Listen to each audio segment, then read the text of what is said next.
Hello दोस्तों, नमस्कार। स्वागत करती हूँ मेरे चैनल को आए। सुनते हैं गौतम बुद्ध की 3 कहानियाँ। परेशानियों से डरे नहीं। गौतम बुद्ध कौशाम्बी नगर में रह रहे थे। वहाँ की रानी गौतम बुद्ध का अलग अलग तरीकों से अपमान करती थी। रानी ने अपने कुछ लोग बुद्ध को अपमानित करने के लिए और परेशान करने के लिए उनके पीछे लगा दिए थे। रानी के आदेश पर वे सभी लोग बुद्ध का विरोध कर रहे थे, लेकिन बुद्ध ने किसी से कुछ नहीं कहा। उस समय बुद्ध के साथ उनका एक शिष्य भी था। उसका नाम था आनंद। आनंद ने बुद्ध से कहा, मैं लगातार देख रहा हूँ कि ये लोग जानबूझकर हमारा अपमान कर रहे हैं। जहाँ हमारा अपमान होता है, ऐसी जगह हमें नहीं रुकना चाहिए।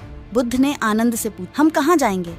आनंद ने कहा, किसी और जगह चले जाएंगे जहाँ ऐसे लोग ना हो। बुद्ध बोले, अगर वहाँ भी ऐसी ही परेशानियों बनी तो फिर कहाँ जाएंगे और हम कब तक भागते रहेंगे? अपमान भी एक समस्या है। हम अहिंसा, धैर्य के साथ विनम्रता और शालीनता से ऐसे लोगों का सामना करेंगे। बुद्ध की सीख, परेशानियाँ हर जगह हैं। हम परेशानियों से बच नहीं सकते, इसीलिए समस्या चाहे कैसी भी हो, हमें उसका सामना करना चाहिए। अब आए दूसरा भाग जानते हैं। किसी व्यक्ति के लिए पहले से ही कोई राय न बनाएं। गौतम बुद्ध का एक खास शिष्य धम्माराम आश्रम में अपना काम करता और काम पूरा होने के बाद वह एकांत में चला जाता था। वह किसी से ज्यादा बातचीत भी नहीं करता था। जब धम्माराम एकांत में ज्यादा रहने लगा तो अन्य शिष्यों को लगा कि इसे घमंड हो गया है। शिष्यों ने बुद्ध से धम्माराम की शिकायतें करनी शुरू कर दी। एक दिन बुद्ध ने धम्माराम से सभी शिष्यों के सामने पूछा, तुम ऐसा क्यों करते हो? धम्माराम बोला, आपने कहा है कि कुछ दिनों में आप ये संसार छोड़े देंगे,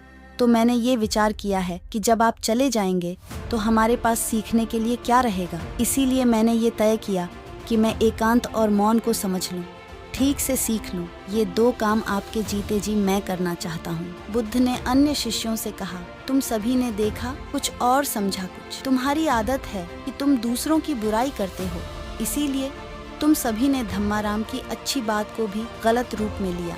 बुद्ध की सीख, हमें किसी व्यक्ति को ठीक से जाने बिना उसके बारे में कोई राय नहीं बनानी चाहिए। अब आए सुनते हैं तीसरा भाग। अगर कोई अच्छी बात सीखना चाहते हैं तो घमंड छोड़ दें। एक दिन बुद्ध के शिष्य आनंद ने पूछा, आप प्रवचन देते समय ऊंचे स्थान पर बैठते हैं और सुनने वाले नीचे बैठते हैं, ऐसा क्यों? बुद्ध ने आनंद से कहा, एक बात बताओ, क्या तुमने कभी किसी झरने से पानी पिया है? आनंद बोला, हाँ, मैंने झरने से पानी पिया है। बुद्ध ने पूछा, तुमने पानी कैसे पिया? आनंद ने कहा, झरना ऊपर से बह रहा था, मैं झरने के नीचे खड़ा हो गया और पानी पी लिया। बुद्ध बोले, अगर झरने से पानी पीना है तो नीचे ही खड़े होना पड़ेगा। जो सत्संग, कथा या प्रवचन होता है उसमें कहने वाला ऊपर बैठता है। उस कथा का संदेश ग्रहण करना है तो सुनने वाले को नीचे ही बैठना होगा। नीचे बैठने से हमारे स्वभाव में विनम्रता आती है। हमें अच्छी बातों को जीवन में उतारने की प्रेरणा मिलती है। ऐसा करने से हमारा घमंड दूर होता है। बुद्ध की सीख, अगर कोई अच्छी बात सीखना चाहते हैं तो सबसे पहले अहंकार छोड़ देना चाहिए। इसके बाद विनम्रता के साथ ही अच्छी बातों को जीवन में उतारा जा सकता है।